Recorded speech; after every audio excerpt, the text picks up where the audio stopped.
Hi, I'm Dick Zaccaro, and I'm up here at my family cemetery plots.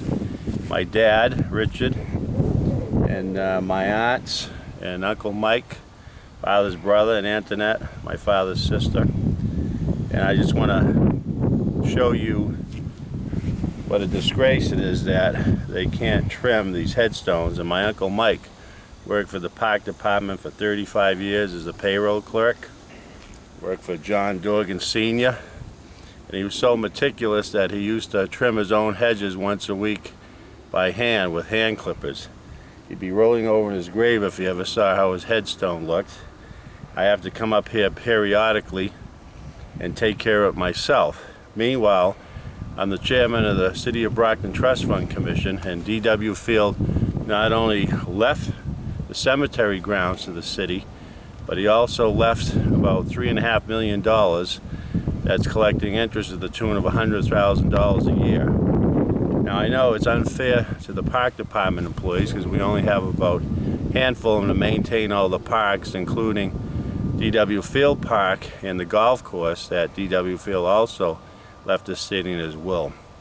However, with the money that's generating interest, I feel we should hire more people to help maintain these beautiful properties, or we can get some outside people to help. Maybe Division of Youth Services can come in and donate their time helping us clean up the park. Or for that matter, if they're not going to put any more employees on, another solution would be to privatize it with the interest being generated from the principal of the funds that D.W. Field left. We could put it out to bid to a qualified professional landscaping company. They'd be overwhelmed to come in here and get a contract, and they would probably go through this entire cemetery in a day or two. So we have to do something. It's a disgrace, and it's a slap in our face, and also a discredit to humanitarian and philanthropists like D.W. Field, who willed millions of dollars and donated land to this city. Same thing with the golf course. The golf course is a gem in our city. It's been around since the early 1900s, sort of like a Donald Ross design. I recently played there with the former president of the Massachusetts Professional Golf Association. He said this is spectacular, and all you have to do is put some flower beds in, put some gravel on the car paths, fix up the fairways and greens, and it would be a real gem of a golf course. It would draw people in from all walks of life all over the state to play. They should build a new clubhouse. That clubhouse has been around since the early 1900s. And in addition, it would generate more revenue. For instance, 2 years ago, that golf course brought in $1 million in fees, user fees. And what they did with that money is they put in the general revenue fund and only gave 60% back to the course to maintain it. So out of $1 million, they only had $600,000. Who knows where the other $400,000 went? Could have gone to fund some of these losing entities in the city.